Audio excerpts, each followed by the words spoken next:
Welcome to the Writing Gals, four sweet authors staying up late and talking about writing. Tonight, we will be talking about plotting, but first, we are going to have a word from our sponsors, which is us, the Writing Gals. So, um, Amy, what are you working on right now? Well, thank you, Judy. Well, right now I just wrote and released my spin-off series or novella from Moose Falls, which is what Marrying a Cowboy was based in. And this is a story of one of the characters that shows in Marrying a Cowboy, Sean Petty, his book, his story, his romance.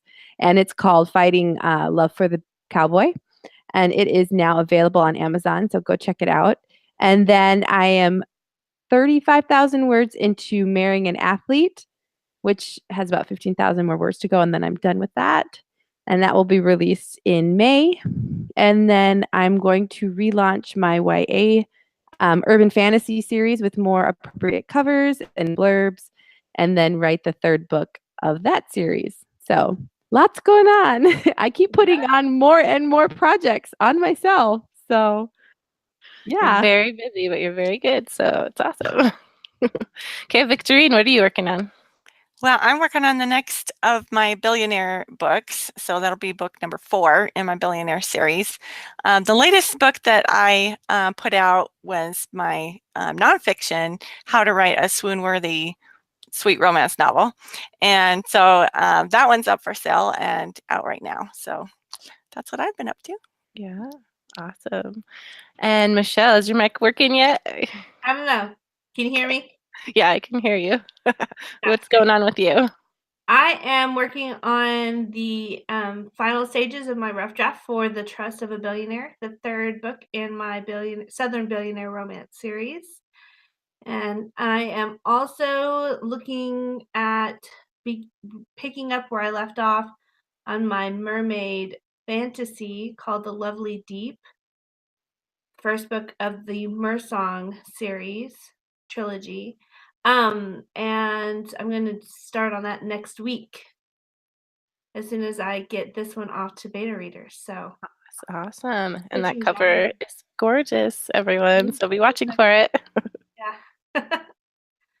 And for me, I have been working on my third book in the Ridgewater High series. I am at like, I don't know, 26,000 words or so. I didn't check today to be sure. And so it's about a third of the way. And then also my editor should be getting my Billionaire Bachelor back to me tonight, which I'm really excited about. And I should hopefully have that ready to go soon and be pushing it the first week of May. So yeah, that's what we're doing. It's awesome. So to get us started, we have some questions, but first, we wanted to talk a little bit about some of the different plotting methods that there are, that a lot of people use, and just kind of basically say just a couple things about it because we don't use all of them in depth or anything, so we're not experts on every single one, but we'll mention a few of them. And yeah, so does anyone who wants to talk about some of the methods that you have used or heard of in plotting your novels? I don't mind starting. I know everybody's like, I don't plot. So I like to use the 3-act plotting system, which is basically a screenwriting method. And it allows me to divide up the story into appropriate stages that my brain is able to work with really well. So I found that that works really well for me. I've tried the snowflake method, and it has a lot of merit to it. And I think it's probably better suited for other genres than for romance. And so I just like the hero's journey plotting device, you can use it more for other genres than romance. So I don't touch that one very often, but since I'm starting to work on a fantasy, the What's a snowflake. can you say what the snowflake method is? Because I have no idea what that is. Yeah, so it's a method that was created where you start basically with your main or most important things and continually break them down into smaller and smaller pieces. And so you kind of see them connecting, radiating out from your main point. And so it was actually created by a guy named Randy Ingermanson. I can't say his last name very good. But you start with the paragraph long summary of your story. And I think that's what's really helpful about it. You know, it's starting with your synopsis or what your story is about in one sentence or one paragraph. And then you take your main characters and fill them into their own little bubbles. So you're writing bubbles with like lines connecting them. And then you start working them into like smaller and smaller pieces. So you take a line, each line from your synopsis, and you develop that line into part of the story, right? And so you keep just pulling as much information out and creating this sort of web of a structure. And then as you can keep going into as small of detail as you want through your whole story, but you basically stop at the point where you understand your story and you're ready to get going. So it's really good for forcing yourself to think about all the little details that are going to eventually pull back into this main summary that you started with. Hope I described that well. You did good. I've used that a couple times too, and that sounds just like it. So you did good. And you can, it's just on the internet. You can just go to Yeah. type in snowflake method and you can find it. So Mhm. pretty easy to find. And I was also going to bring up another one that I think that we all try to use and that we have I think it's always in the back of my mind is called the Freytag. I don't know if you say that right. Plot outline model, and it's the one that has the the exposition, the rising action, the climax, falling action, resolution. So it's kind of like the little mountain with one longer side and one steep cliff on the end. But I find that has, I don't know, it works, and I can use it synonymously with the 3-act method, and they kind of I can kind of scoosh them all together. So I guess they both have, benefits to both of them. Yeah. Some others that I have used before are the 7-point plot method by Dan Wells. He is one of the writing excuses guys, and if you're interested in learning more about that, you can find it. He has the whole thing on YouTube. You can watch videos of that. And then also Sarah Eden came up with a outlining method that kind of goes off of that, called the 9-point plot, and it's specific for romance. And what she has added to that, instead of just she adds like pushes and pulls in it as well, because that is something that romance needs. And then also I read a book called Take Off Your Pants, which helps people who are pantsers to realize that plotting can be really good. And she goes through that, and it was a couple years ago that I read it, but it was really good, and it's a short read. But it talked about the try-fail cycles a lot, and so I don't know if it didn't work for me as well with romance, but I think it would work really well with the other genres as well. So yeah. Anyone else have other plotting methods? I want to learn more about Michelle's 3-act one, because as far as I know about that, you just write the beginning, the middle, and the end, right, Michelle? How do you use that to plot with? Well, I guess this would be a good time for me to screen share my Scrivener page. So I'll just go ahead and do that real quick. Is it based off of that PDF that you shared in the Writing Big Gals Gold Facebook group? one. Yeah, maybe we should pull that up too. Where it breaks it down to like word count. If you're at this word count, then possibly you should be at this point in your story. Yeah, it's not giving me the choice to share my Scrivener anymore. So I have there it is. Okay, so when I am working on a story and I draft in Scrivener, and I set it up to look like this, where you can see I've got Act 1, Act 2, Act 3. And because I personally like to go back and forth between the male POV and the female POV, and in this book I just happened to start with the male. And then I work each chapter, I give it blue, red, so I can keep track of it. But basically, you can use Jamie Gold's template, and I can share a link with it. We can put it on with the podcast in a little while. And she breaks down every act into what needs to happen in that act and at what point, and even what word count. And I do it a little bit more instinctively. And then if I'm having trouble, I go back and check against her template about where I am. So basically, in this first act, I want to accomplish certain things, which I want to introduce my characters. I want to have my inciting incident. And then I want to also establish what the conflict is going to be and what is going to stick them together, right? And start laying the groundwork for their attraction to each other.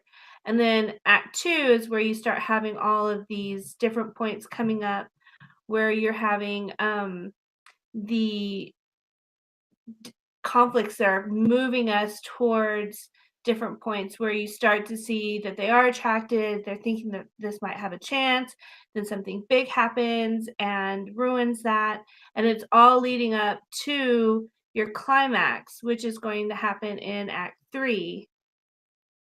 And that is going to quickly resolve itself, and you're going to have your resolution. I always stick an epilogue on the end of my contemporary romance. And as you see, you only have a small portion of your chapters in Act 1 and Act 3, and the majority of your stories happening in Act 2. Your midpoint is sort of a mini climax, and it should be about well, obviously midway, but it doesn't have to. It can go either direction. For me, it is right here in this chapter is my midpoint. So it's a little bit further along than what the actual midpoint is going to be. Are each of your titled, are those chapters, or are they just scenes? And are some longer and some shorter? Those are my chapters. You can break them down by scenes, and Scrivener is so flexible for that. So if I wanted to, I could go into any one of these chapters, and I'll do one that I'm not working on yet, and I could just simply add new text to it, and so I could break it down and add a different scene. I mean, you can do all kinds of things with it. And so it's just, this is what how my brain works best, and it allows me to visualize the progress of my story a little bit better. And then since I can and pull it out to the note cards, I can make notes. Ooh. So I forgot I had that one note on there that I've been sharing with everybody. So so anyways, it allows me to have a visual glimpse of where my story is, and then I can go in and make notes to myself on where my plot is suffering and where I need to go back in and add stuff in edits without having to stall the progress of writing the. Michelle, did you flip your screen back? Because you're not on there anymore. Oh, here we go. There you go. We're still learning. We were staring at a black box. Might be better than me. I didn't take too much time on my makeup tonight. Well, that's really cool, because I have Scrivener, and I do not work my Scrivener that way. And I really like what you did. So I might have to take some of you did it and plot There's it a out lot that of way. cool templates you can find out there too. And I think Jamie Gold even has a Scrivener template. But this is just like my own version of how my brain works. And that's what plotting is for all of us that use it, or it should be. It's figuring out how we can use whatever method or whatever methods, for how our brain works. And that's why people don't need to be so stressed out about it, because the more you learn, I like to learn about plotting systems and give them a try. and take what I can use and discard the rest. Yeah, I agree. I have done a lot of different things, and I have ended up pretty much where I started, and just they didn't work for me. So you find out what does. Um, so let's go to the next question. And this one is, when you go to start, what do you do before you actually start typing? Like, what kinds of questions do you ask yourself? And I'm going to direct this to Victorine because this is kind of, I think, where she does most of her plotting. Yes, exactly. I am such a pantser, and I have tried different methods of plotting, and none of them really worked great for me. So usually what I do when I start a novel is I am just sitting there staring out the window, just thinking, and I usually ask myself questions. So since I'm a romance writer, I want to know what shoves my two characters together. That's going to be the meat of my book, is forcing those two characters to spend time together. And I really don't want my two characters to be just like, hey, let's go on a date. Okay, let's go on a date. You know, I need something else forcing them together. So I always sit and think, okay, what could force two people together? Now, in my fake marriage series, that's easy because they're all being forced together for some, you know, fake marriage. So when I was thinking about acting married, I had to think, okay, how are they going to do this fake marriage? Well, I decided he was going to be an actor, and he was going to have a career that was tanking, and he wants to, you know, look more stable, like a family guy. So he wants to marry somebody. And so I just kind of brainstormed as I was thinking, okay, what could shove them together? And then I thought, okay, I need to figure out what pulls them apart as well. So I kind of think about that, what can shove them apart. And so I thought, well, maybe she could have been married before to somebody in show business, and he treated her poorly. And so that's why she really doesn't want a relationship with him. So I think of what can push them together, what can pull them apart, and then I kind of brainstorm their characters just a little bit to try and figure out some of their motivations before I start writing, because I need to know, you know, what scene I'm going to drop them into and what they're going to be thinking and doing at that time. So I just kind of think about, okay, how can I start this novel? What's a good way to, you know, do the cute meet or whatever. And then I just start typing, and I really don't do any kind of outline, but I do have a Word document with notes, because I want to, you know, keep in mind what I named my characters, and what hair color or eye color I give them, and just little details like that, so that if I forget, I can refer back to that without searching through all my manuscript about where I hid it. But those are my main things that I think of. I've tried a lot of different plotting things, and I just sort of found that knowing like the 7-point plot structure helps as I'm writing, rather than writing it all down first before I start. So as I'm writing, I can kind of figure out, okay, I'm maybe to plot point 2 or plot point 3, you know, depending on where in my book I am. And so I can kind of feel out if something, you know, really terrible needs to happen to my characters. Another thing that helped me is not really a plotting method, but I read a blog post by S.K. Quinn, and she was talking about brainstorming. And that really helped me a ton, because what she said to do was just brainstorm all these ideas of what could happen in your book and just write them down, and, you know, come up with like 20 things. And so when I got stuck in one of my novels, and I actually think it was Acting Married, I did this, and I just wrote down different things that could happen. And I had to really reach and think to come up with 20 different ideas. So that was super helpful to me, to push me to be thinking about what might happen. And then she said, all right, now highlight all the ideas that what might happen that have tension in them. So you just highlight the ones that have some kind of conflict or tension in them. And then she said, order them from most tense to least tense. And then you can plug those into your novel. The most tense is probably going to be your climax, right? So plug that in at the height of your tension. And then the second most tense, she said, plug that in at the very beginning. So that could be the hook to start the book. And then the other ones just kind of plug in so that you're increasing the tension as you go. That really helped me out a lot in when I got stuck and didn't know where I wanted to go. But that's kind of the extent of how I plot. I don't do a lot of plotting. I just kind of feel my characters out and feel my story out and just kind of go. Awesome. Yeah, I saw that post by her, by SK Quinn too, and that helped me with my last book. So I recommend that. Anyone else have any kind of questions that you ask yourself before you get started? I can talk. So I don't have a definite way of doing things. I kind of feel my way through each book. And some books, like my Fighting Love for the Cowboy, it just came out the way I wanted it to. So it was great. I could just sit down and write, and then it was over and done. I wrote it 37,000 words in 2 weeks. It was really fast. But not all my books are like that. And I will screen share with you guys one of my books that I am working on right now. This is my Marrying an Athlete book that I did for, hold on a second, I need to pull it up so I can see what you guys are seeing.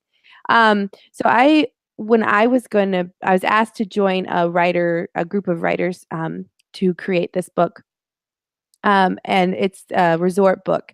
So I really had to go into it knowing exactly what I was going to put in the book. So this is sort of what I do for every book pretty much, especially when it comes to my romance ones.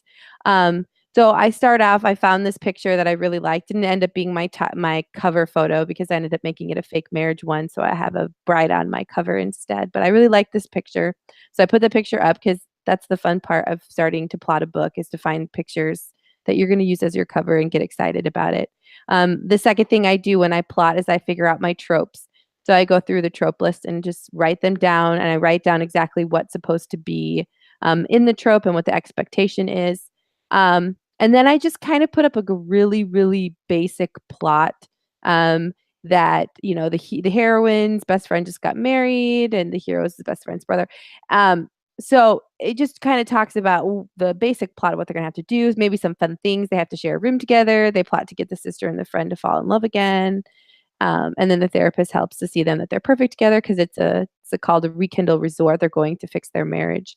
And then I put what's keeping them apart. And so then that's when I kind of brainstorm what is going to pull them away from each other, because that's really an important thing to be thinking about, especially when it comes to romance and their past experiences or their past feelings. Or it's not like physical something. There could be something, but most of the time it's physical thing or emotional things that are keeping them withdrawn from that other person. Then I came up with the names here and then some other examples of what is going to keep them apart. So this is just a really basic, and this is part of Scrivener. It's another application that they have. It's called Scabble, and you can just put things in there. You can make it as big or as small. And I have another,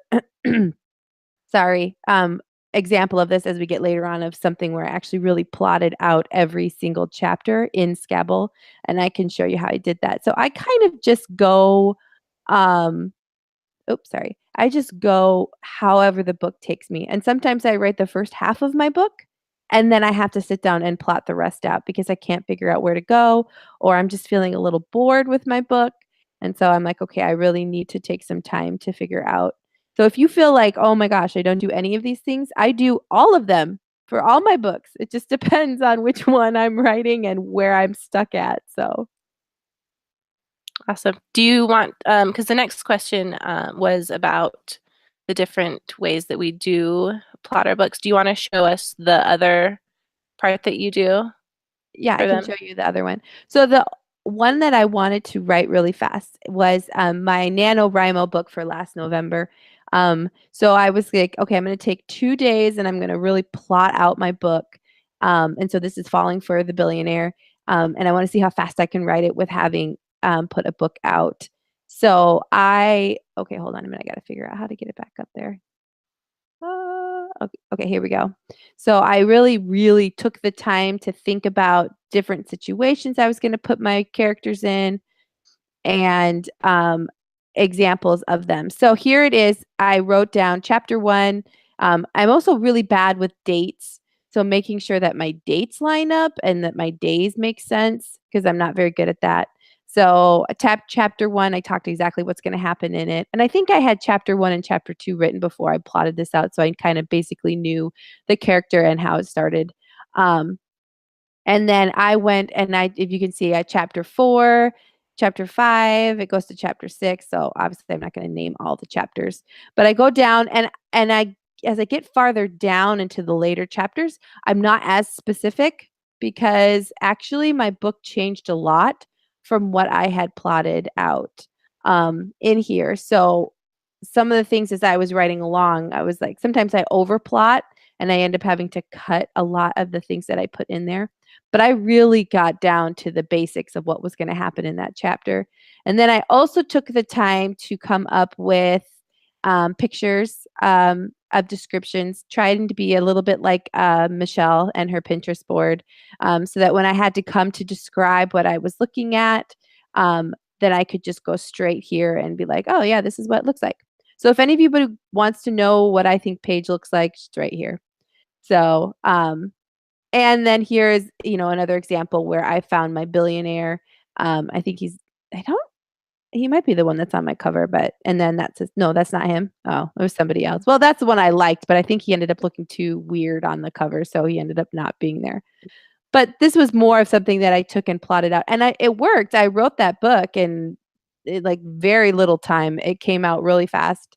But also having that flexibility of knowing that something's just not going to work out, even if I plotted, and being okay with cutting it. So that worked really well. And sometimes it doesn't. So like I said, there's no specific answer that, yes, write this way and you will make $1 million. We wish there was, but there's not. Yeah. But that looks like a really cool thing. I haven't used that before. And I am like, oh, I want to use that so bad now. It's a great way to organize everything.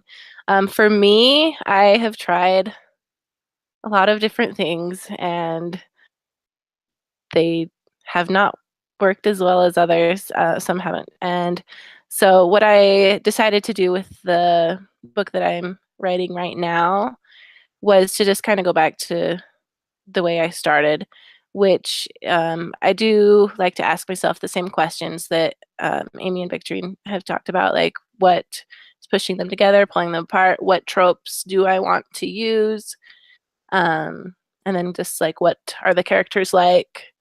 Like I read a personality book a few years ago called Personality Plus, and that like helped me a ton just to like figure out characters so much easier, because it just has all these traits lumped together of how people are, and it's awesome.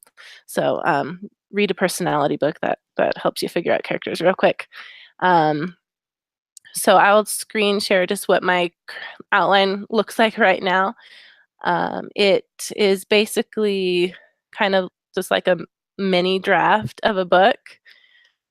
And let's see if we can get it. Okay, so this is in my Scrivener document. And I don't have the beginning chapters because I already wrote them, and I decided to delete them as I was going because I have the outline as part of my manuscript, and I just wanted to have the word count be more accurate by deleting them. So sorry you don't get to see the beginning of my book. But this is just kind of what I do. I kind of just basically write down what I think is going to happen in the scene. And then I end up usually getting so into it that I just kind of start writing it.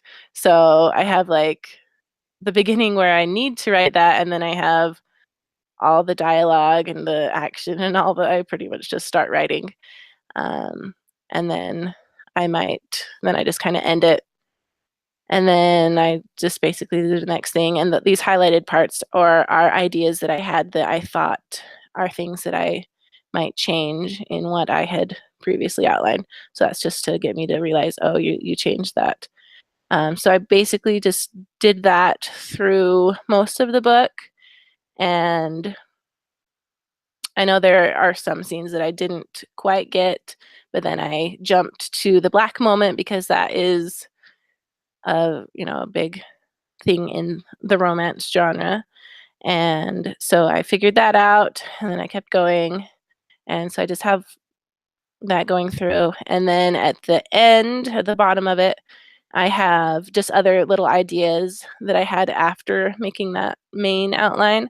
And I just have little sentences to remind me of things that I can add in if I feel like I need to have more scenes. And that's just basically what I do. And then when I'm ready to write that chapter, I just copy it from my outline and then move it on to my the chapter document. So yeah, that's what I do, and it's working a lot better for me than I tried like Panting Meet Me There, and that just took me forever, and it was really dumb of me to try to pants that one because it was so complicated. Because the girl was falling for the same guy twice because she was falling for his alter ego as British boy, and then the one she knew in real life named Luke. So that I shouldn't have, but it got written eventually. So I did end up after writing the first half, I made myself outline it, and it it went a little faster after that, which was nice. But this one, I have never written this fast. I wrote 26,000 words in 2 weeks, so that was really fast for me. So I'm gonna definitely try this way again. Um, so anyone else have any comments on how you plot your books or certain methods, or should we move on? Yeah, go ahead and move on. Okay. Let me find my list. So we've kind of already went over plotting versus pantsing. Do you have a preference, Amy, over plotting versus pantsing? You said you've done both of them before. Which one do you think you like better? Well, I think for me and most people that there's a portion of your book that you will pants. And those kinds of things for me will be like the characters, how they interact with each other. I normally, if I'm going to pants, I normally have to go in and figure out what's going to happen. Those are important to plot out because you'll be saving yourself a lot of time and headache if you get those types of things correct before you move forward. But things like what they'll say or their personality or how they'll do, I like to leave those up to the characters and let them kind of dictate. However, where you still are the author and you get to make those changes. So if they're not going in the right direction, you can change that. Um, but like I pants the first I love to pants the fun parts of the story. So like the parts where they're being pushed together and they get to interact with each other. Those are really fun to do. The parts I have to plot are when I start pulling them apart and I start making, poking holes in their relationships. Those are the kinds of things where I'm like, okay, I'm getting kind of bored now. I should probably plot the rest of the book so I know, okay, when is my, the antagonist going to show up? When is the black moment's going to be? So I think being a full pantser is probably not a wise thing to do, that you should probably try to do some plotting at some point when you get stuck. And that's kind of thing what we can talk about when happens when we get stuck like that. Yeah, which is what we're going to talk about next. So what do you do when you get stuck or if something goes wrong? Michelle, do you want to tell us Yeah. what you do? So, when we're talking about plotting versus pantsing, I think the important thing for us to kind of highlight at this point is that an understanding of story structure and how it works is and it's important. Like you have to have it with either method, or you're going to end up in a big mess, right? So understand what drives stories and what pushes them forward.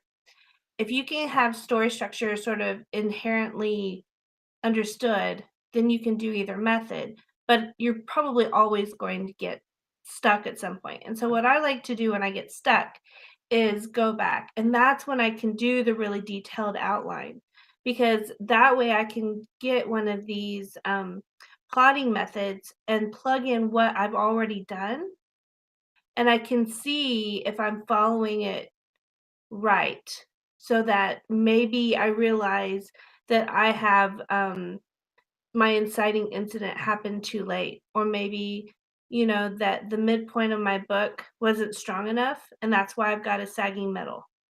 You know, and so you can go back and you can look at the different points along the way and figure out if you did them or not, or if they're in the right place, or if they're strong enough. So I always tend to go back, and that's when I write my really detailed outline, is when I get stuck in a spot in my story. And usually a few fixes here and there can help me to push forward again, if that makes sense. So it's sort of, you know, back work to be able to move forward. Mhm. Yeah, that's what I do too. If I get stuck, I usually have to go back and find out what I did wrong in the story that doesn't fit with what I had planned, or I have to change what I've planned if I like what I already did enough. So, And sometimes you don't even have to stop and write what you've messed up yet. You can just make a note to mhm, go back and do it during edits. And as long as you know that you're going to go back and do it, then you can keep moving forward. So in my book right now, I've realized that I have not um, foreshadowed or built in enough about my hero's relationship with his ex-wife to make it um, make sense why he would have an issue with something that my heroine is doing, because that's what's going to create my black moment. And if I don't have it built up strong enough by the time I get to that point, then it's going to be one of those moments in a book where everybody's like, this could be resolved with one little conversation and it's not even that big a deal. And I don't want that to be what I want.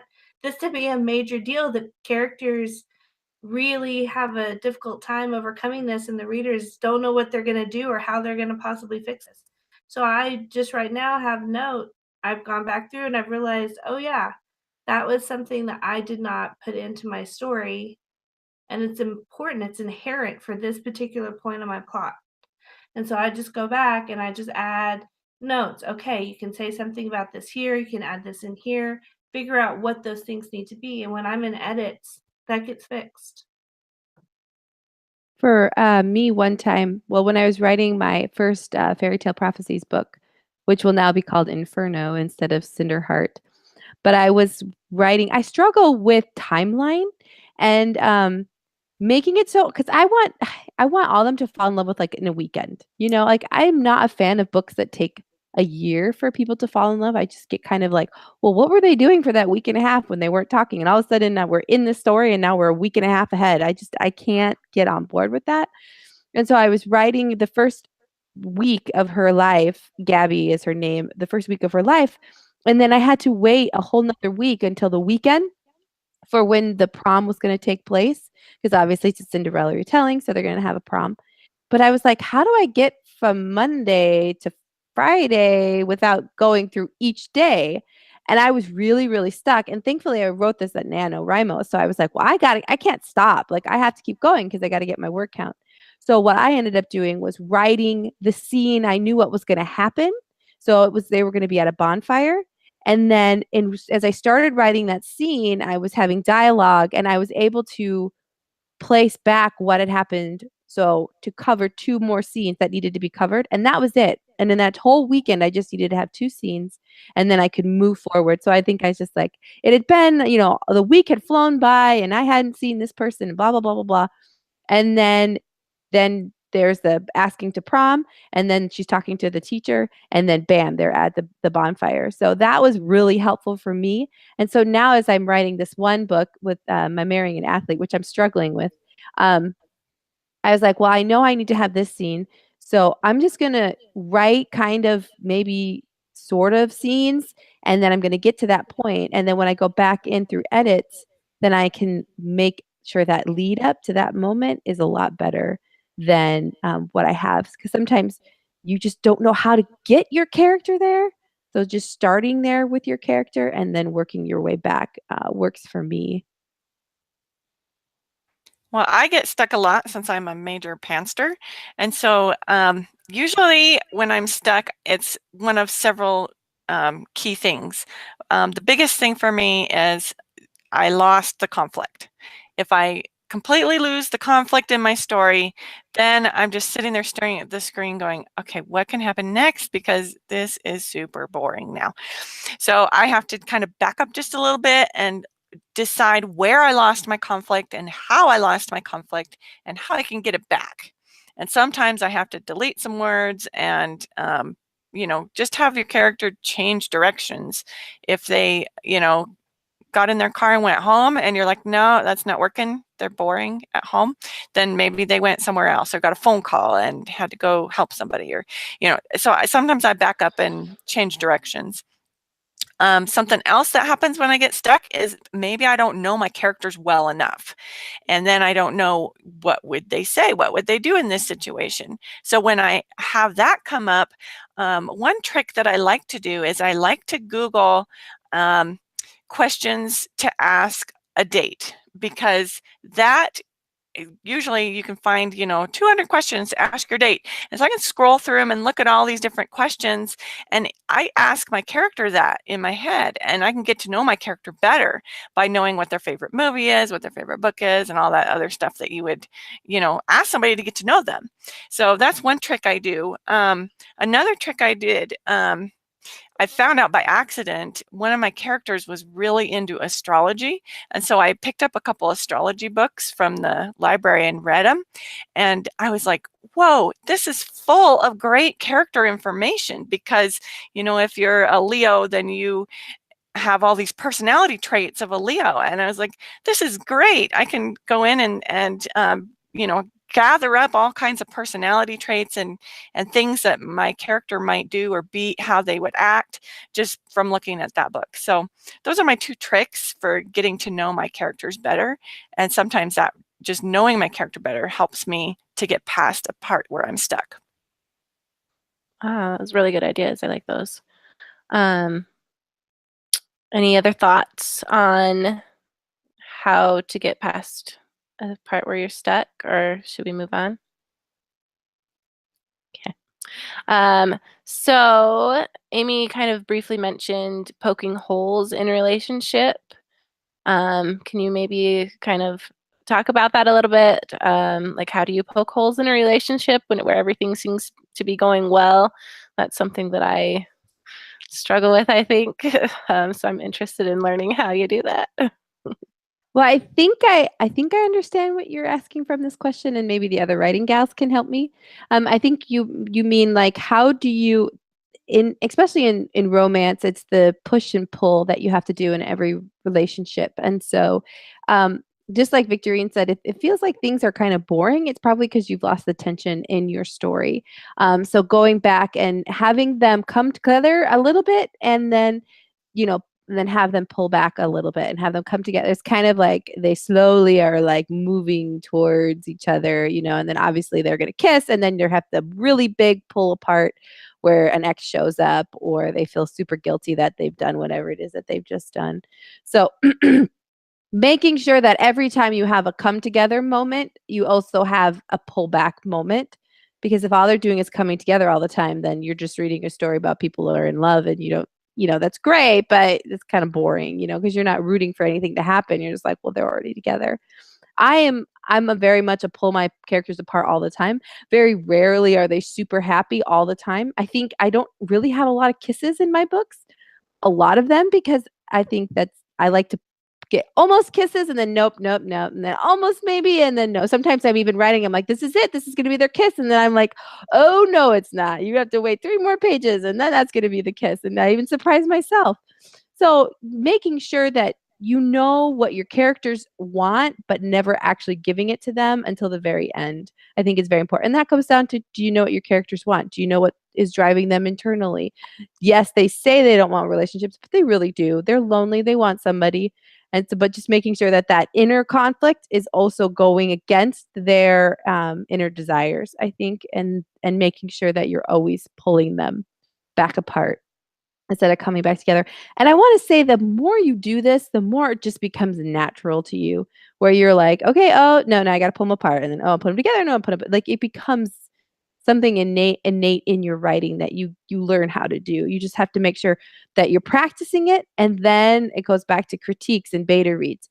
If somebody says it's not working, and more than 3 people say it's probably not working, then you should make a change in that and then learn why, and so you can implement that in further writing. Is that what you were asking for, I guess? Yeah, you did a good job. Thank you. So then I just have one, or I guess maybe 2 more questions. So a lot of times we have all these grand plans for our books, and we have all these things that we really want to happen, but then sometimes things don't turn out just the way we wanted. Is it ever okay to deviate from your original plan for the book? Has anyone ever had to do this? And was it painful? Are you glad you did it? Does anyone have experience with deviating from your outline? Yes, not from an outline, but from an original idea, because I all the time get ideas and I think, oh, that would make a great, big storyline or a great part of a book. And then I try to build a whole novel out of it and it just doesn't quite work. My original idea doesn't work. And so sometimes I have to shape and mold it a little bit to make it work, because my original idea for my Beauty and the Beast retelling didn't quite fit how I wanted events to go. And so I had to kind of mold it and shape it. And it can be painful because sometimes you think that original idea was so cool, and it can be hard to let go of pieces of that or change it. But I think it's a much better book because I did let go of some of that and came up with different ideas and molded it and shaped it into something even better. So it can be kind of difficult to let go of some of that. But I think if it's not working, then there's a reason it's not working. Well, and I think one of the Facebook questions was, what do you do if your really cool story is taking over the romance? And then I'm like, well, maybe you're not writing a romance, but that's okay. And saying it's going to be a paranormal romance, or it's going to be an urban fantasy, or it's going to be a historical, it's going to be a women's fiction. There are so many genres out there that sell well. You just have to know, is your book a romance? And I was listening to Kalytics and I love how he said, and everybody says that it's a romance if you take out the romance and your book falls apart. That's how you know if it's a romance. If your plot, and so I was like thinking in my mind of all my books, and if I pulled romance out of it, would they do? And I'm like, literally all my adult romances, it would fall apart. Like it'd be like really boring story. So that's how you know if it's a romance. Don't try and force it. If it's becoming something different and you like that, stick with it and then figure out. I know this goes against what we say, but you either have 2 options. You can go the way the story's going and try and find a different genre that it's going to sell well in and focus on that, or you have to just let go of that plot and you have to bring it back to the romance. But this comes down to you are in control of your story and you get to take it and move it and mold it how it goes. As the author, you are in control at all times. Yeah. I actually like that question because sometimes I do find my plots taking over. For me, it's all about screen time. If I am showing scenes where my characters aren't together and they're all doing all this outside stuff to build this other plot, then I'm letting the plot take over. And so I need to cut all that. And I can still have those plot points in place. All this other thing, it can still be happening. I just don't show it on the screen. So I skip some of that part where they're away. I don't go into great detail of them, while they're doing things apart from each other. I want to force them together. And so to me, it's all about what you give screen time to. Yeah, good point. And with the deviating from your original plan, like that, I had to do that in Meet Me There. There was this scene that I just knew was going to be in the book, and so I wrote it and I put it in like the first third of the book, and then I realized, oh, that was way too soon. They're getting way too close, way too fast. So I'm going to move that, and it's going to happen in the middle. And so then I wrote some more, and then I tried to stick it in the middle, and it's oh, it still didn't fit. I'm like, darn it. And so then I saved it. I'm like, okay, this is going to be like a big part of their Black moment, and it is going to just be awesome. And so I re-outlined and I had it ready to go, and it was so going to happen. And then I got to the ending, and I was just trying to make it fit. And I even like took one day, I'm like, I'm going to just make this happen, see if it is even possible. And so I like dictated that whole day so I could get it done really fast. And I I still couldn't keep it. And so that scene is just sitting on my computer forever, just not ever going to happen. But I think that the way that I did change the book is so much better than it would have been the other way. And I don't think that we need to think that we're all going to get all of our inspiration right when we first set out to plan our book. I think it's important to remember that inspiration comes as we do it. And, maybe those new ideas are way better than the first ones. So be okay with getting rid of those scenes that you love, even though it is really hard sometimes. A lot of times, can you guys hear me okay still? I had a button on my mic, so I wasn't sure. So there are a lot of people who study works by masters, like paintings. And one of the ways they can tell if it's an original is by doing laser x-rays on it now. And they can see the pictures behind it. And they can see that the painting that we know on the surface that is famous and well known is not where the artist started. It's a completely different thing. And we just have to understand that it's how art works.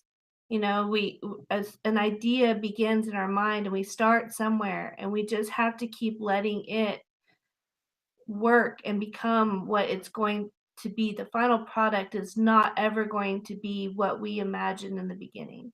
It might be close, it might be similar, it might be completely different. We just have to let things evolve and not worry about the fact that we're giving up on something that we thought was so important. And I know that's really, really hard, but Judy, that scene is still your scene, and you still love it, and you own it, and you can visit it whenever you want to. And or I'll add it in another book. That's the best part about being a writer is we get to write for us first and foremost, and this all belongs to us and our world and our imagination, and we never lose that, right? Yep. I like that.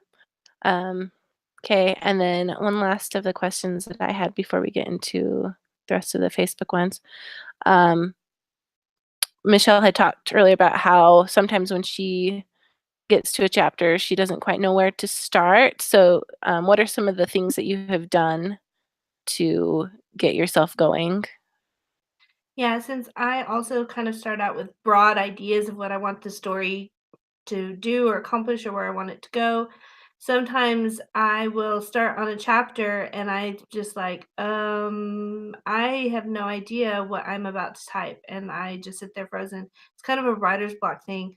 So I go back to outlining at that point. And when I outline on a chapter level, it's a chance for me to stop and think about what I want to happen. And I'll actually write a paragraph at the top of my page and get rid of that blank page. But I'll tell myself, this is what needs to happen in this chapter to move the story to the next chapter. And that is what breaks me out of that writer's block, because I don't have to worry about getting the right words. I don't have to worry about the dialogue. I don't have to get everything just right. I just tell myself, this is what's happening. And a lot of people, when they're outlining, that they do it on a chapter level and they write it down. But, I do it when I get to that chapter, and it works really great. So I was just going to suggest that pantsers might want to stop and think about, putting that idea into their own process, because it can be really helpful, and it still allows you the freedom to grow with your story. I was going to say too, Judy, something I struggle with is when I'm writing and sorry, I have a cold. And I'm feeling bored in my book. It doesn't always mean I have a plot issue. Sometimes it's because I know what's coming and I need to get them there. And it's like you can't have your characters in their house and then the next paragraph they're at the mall. And your reader would be like, how did that happen? And to you, you're like, well, I know an exciting thing's going to happen in the mall, so I just want to get them there. But we have to get them through that process of actually getting them to the mall. Unless you're doing like a chapter break, well, then you can just put them at the mall. But but if you think about it, there has to be some lows to all the highs in a book. So if you have, action, like this would be for action, action, action, action all the time, and you never have any time where the characters take a break and they have like the kitchen table discussion where they talk about what's going to happen, and you kind of bring your reader down, then you will exhaust your reader. So sometimes it's okay to feel a little bored in your, because I think of all these people who say, every time you start out, you should feel super excited to write every chapter you're in, because if you're bored, then it's a sign that your reader's bored. And I don't necessarily think that that's always true, that you just might be in the setup stage of your book where you have to go through those laundry list items, of talking about this and this. And I think for me, I always get to this point in my book, and I always say I should write an emotional journal because it will teach me a lot about how I write. But it's always the setup before the kiss. It's not like the build up to the kiss. It's the stuff they have to do. And most of the time it's like they're arguing or they're feeling angry with the other person. And then it's the lead into the kiss. And that's maybe where I'm like, oh, and then I'm going to make an almost kiss. And then I'm not going to have them kiss at all. And then they're going to kiss. And so I always get to that point where I'm like, oh my gosh, my book is so boring. Nobody's ever going to read this. But then I realized, oh, it's because I'm setting up to something more exciting that's going to happen. Because sometimes you want to have your reader kind of at like a neutral, so you can really rev them up to be very excited for the kiss to happen. Which is where scene and sequel comes into, which is another plotting device method, which is really interesting. And I've spent some time studying it and applying it mostly to my fantasy story. But yeah, the story should have that ebb and flow. Yeah. Very good. And then what Amy was talking about, I remember listening to, I think it was Shannon Hill at a writing conference I went to one time.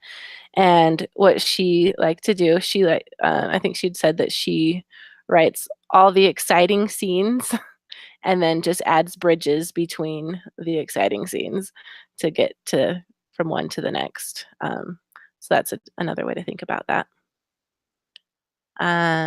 So we have some Facebook questions, and I think we've answered, a few of them just in our discussion, but there are a couple that we haven't. So here's one of them. Maybe you can cover plotting / outlining after the story is written for Pantsers.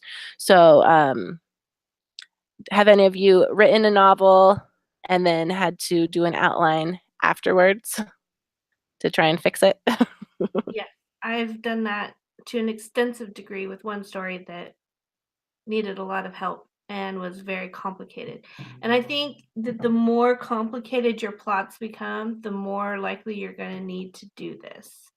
So if you have a romance plot like we use for our books, we learn what to do and keep it within those parameters.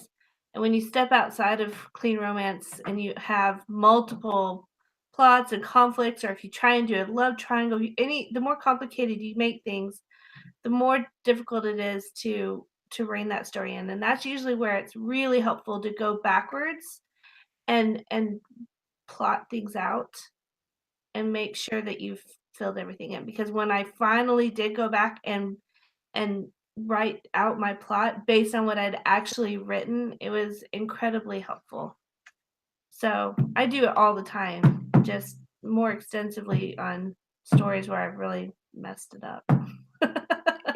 Yeah, I had to do it several times for Don't Forget Me, because that story it took me 3.5 years to write because I didn't quite know what I wanted the story to be. And so I ended up using several different outlining methods afterwards to try and get it back to a story that I liked. And that's where I used the 7-point plot just to find out, what was the midpoint, what was the pinch and the, the climax, all those things. And then, so yeah, I definitely know how that goes, and I hope that I don't have to do that as much in the future, but it's definitely something that happens a lot. I think for me, the best thing I do is have beta readers or critique partners for the first couple. My struggle most of the time is, and for everybody, obviously, because it's the start of your book, is the first like 10 chapters. If I can get my first 10 chapters good, then most of the time, everybody knows how a story's supposed to pretty much go. We watch movies, we read books, we consume ourselves with the plot line and storyline. So as long as you have a good first start, then you're good. Marrying an athlete, the first 2 chapters, I read it to these lovely ladies and they were like, I'm not right sure what you did and I don't know why you wrote it that way. And I was like, oh my gosh. So I had to stop, cut it, go back, and then work it. So if you're kind of nervous, that's when beta readers and critique partners are so helpful. That's way better to get it done now than to write an entire book and realize, oh, I shouldn't have done that, and go back and change it all. So my suggestion, if that's where you feel nervous, is to get people looking at it right away. Yeah, I definitely second that, because when I started getting it critiqued along the way, that's when I started writing faster. So definitely. And then there's not so much of that after writing editing you have to do. It's more, okay, I had planted this seed for this plot line, but that plot line ended up not taking off. So I just have to go back and delete that part. Or this is the plot line I put in now. I need to go back in. And then it's little edits. It's not overhauls of your story. Yeah. And it's easier to not get too attached to certain things either, because you haven't had them for the whole book. So I definitely think that's a good thing. I really want to know, just 2 seconds, what was the scene about? Oh, let me guess. Was it the smoothie shop scene? No. Well, that one I tried to use a lot too. Yeah. I tried to use lots of them. It was when Ashlyn came to she found Luke sitting in the rain, and he had just had a panic attack, and he was going to tell her about that. So you gotta love the in the rain scenes. Anytime you can take a guy's shirt. Oh, and that's another thing. If you're bored with your book, take his shirt off. Hey, that's my rule. We're always messaging each other. I just took his shirt off. I'm bored. Ooh, I'm gonna take his shirt off. Like, nothing is happening. This is not exciting enough. Oh, okay. I'll just think of a cool way to take his shirt off. Done. I've only used that once. I might need to use it some more. This is how clean romance authors get steamy. I know. We gotta have excitement somehow, right? Yeah. The kisses and the shirts coming off that gets us. Okay. So another person asked what for some advice for when the story starts to lag. They have a hard time fixing the muddy middle. So anyone have any good tips on how to get through that? For me, I just go through the list of just things that I know always happens in a romance novel. I mean, you see it over and over again. There's a kind of a lag, and then an ex-girlfriend walks in, or, someone to just shake things up.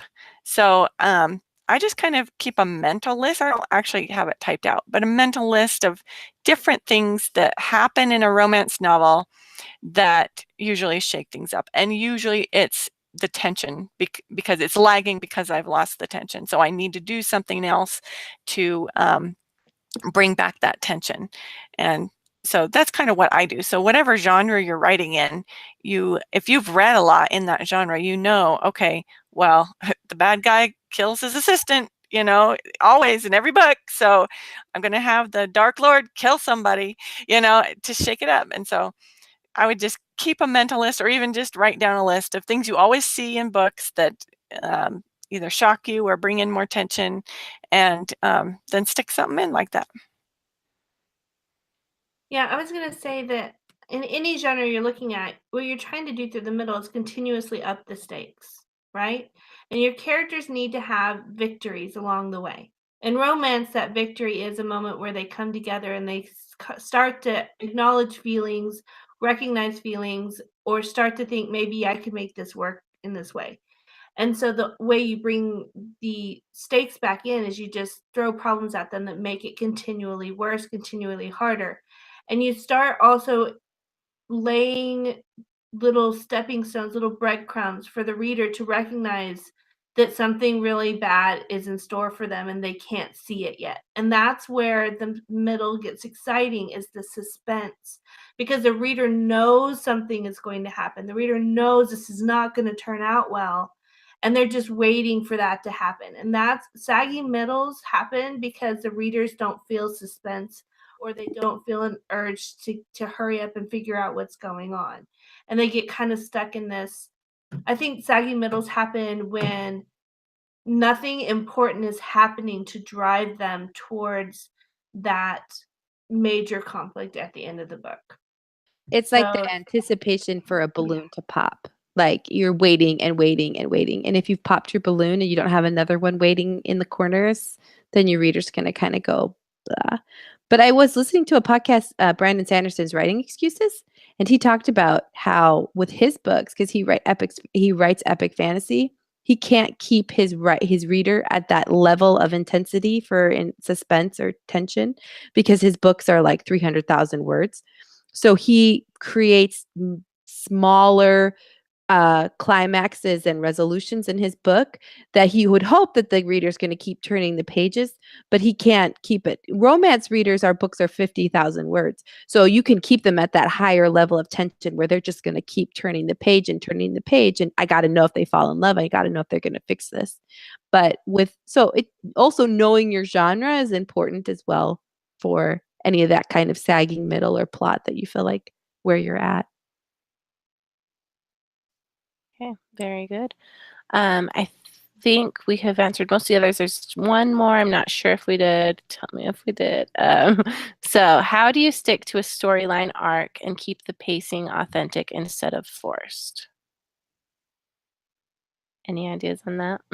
Yeah, I think the keeping it authentic is an interesting thing because I think that the more writers study plotting and story structure, the more we recognize it when we're reading a book and reading a movie. And I think that that's when it starts to feel contrived. Sometimes if you can see the author moving all the blocks around, and if we're being good authors, we're covering up all of our like on a stage, all the people who are moving the pieces around on the stage behind the actors. We don't want the reader watching all of that movement. We want the reader focused in on what the characters are doing in center stage. And so you just have to find a way that you know the elements that keep the pace moving forward, that keep it going the way you want it to do, but you try to be subtle about it so that the reader is just immersed in the story and they're not thinking, oh, well, that was the midpoint, wasn't it? Oh, wait, that's the second pinch point right there.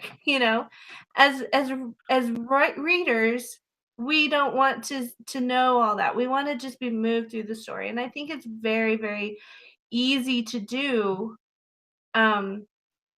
if you just remember that they don't all have to happen for one thing at exactly the point that the plot tells you it's supposed to happen for one thing. But you need to be setting it up so that it all happens naturally. Like it makes sense that it's happened.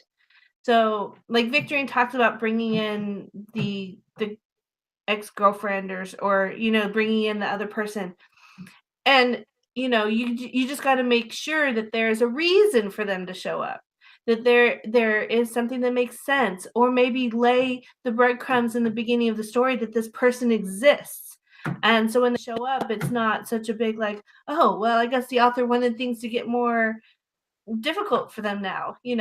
So it's all about foreshadowing. It's all about laying your groundwork and making sure that it's a seamless flow and the reader is picking up all these pieces and they're putting the puzzle together along with you. so that they're just moving through the story and not recognizing the movement of the scenery in the background, if that makes sense. Cool. So I think that is the last of the questions that I have, and I didn't see any on the live feed. So are there any last comments you have on plotting, or do you think we've covered it? Yeah. I think that there's no way for us, obviously, to teach people how to plot in a podcast. So what I think we really wanted to accomplish tonight was to kind of set you free and to say, this is what we do, this is what works and how you can fix problems, but mostly go out and educate yourself. You know, read, learn, attend classes at conferences, learn about all the different plotting methods that are out there and experiment with them and try them yourself, because there's no one person who will ever be able to tell you this is how you need to do it. And also, the best practice you can have to plot is to write. Mhm. Yeah. Yep. And I would say, I know that for many of the pantsers out there, plotting is kind of a dirty word, but I will say that you may learn that as you learn to do some method of it, however slight, it will save you time and edits and rewrites later on. And as that happens, you'll be able to get your books out faster. And that's what we're all about, is learning how to get your book to market faster. And the better chance you have of cutting down on those crazy rewrites, the better you'll be able to get your books off into the world in a I more will say timely fashion. one more thing about how I plot. I kind of plot as I go. So I'm a pantster, but one thing I'll do is if I'm not writing, if I'm doing the dishes or taking a shower, I'm thinking about my next scene.